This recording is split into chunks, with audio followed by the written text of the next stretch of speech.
I was recently asked on Twitter whether a clone, a human clone, would have a soul just like you and me. Now, in order to answer this question, you have to understand, first of all, what cloning is.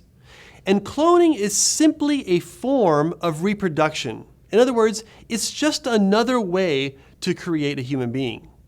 Now, you see, there's many different ways we can create human beings. We can create human beings through what's called in vitro fertilization. That's when you take a sperm and an egg, and in a science lab, you combine them together, which of course creates a human being, and then you can later place that newly formed human being into a woman's uterus and have that human being grow. So that's one way to create a human being. There's also the old-fashioned way through human sexual intercourse. Some people say that's still popular these days, and so of course that's another way to create a human being. But there's also cloning. This is just simply, again, another way to create a human being. And here's how cloning works. They call it somatic cell nuclear transfer, and that's really just a fancy term for these three simple steps. Now, don't try this at home, but here's how you clone someone, okay? Imagine we were going to try to clone me. God help humanity if that was ever the case. But if we were going to clone me, here's what we do. First, we take a woman's egg. And now that woman's egg has her own DNA in the nucleus. It has those 23 chromosomes of her in its nucleus. So the first step in cloning is to remove the nucleus out of that egg. Then we would take some cell from my body, and maybe my skin cell, maybe a bone cell or something like that, a heart cell.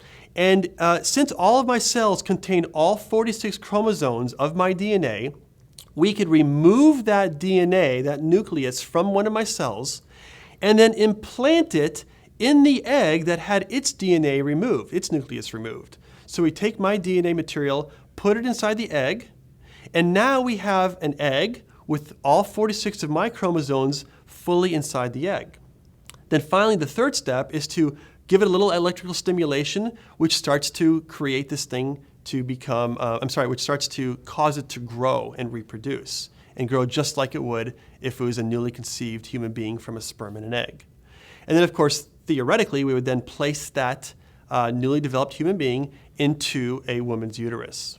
Now, they haven't perfected this process yet because for some reason, whenever they do go through the process of somatic cell nuclear transfer, the clone isn't able to survive. But here's what would happen if they were able to complete this successfully.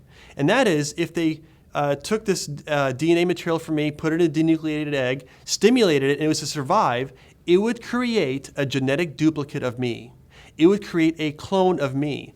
It would, in essence, be like an identical twin brother of mine, but not being my same age. Instead of being my same age, it would be, 40 years younger than me or so. I know you're thinking that I don't look 40, but thanks for the compliment. The point being is that a clone, a human clone of me, would be just like an identical twin brother of mine, but just much, much younger. So to answer the question, would a clone, a human clone, have a human soul? All you got to do is answer this following question. Whenever you have twin identical brothers, do both identical twin brothers have souls? Now, I'm going to go out on a limb here and say yes.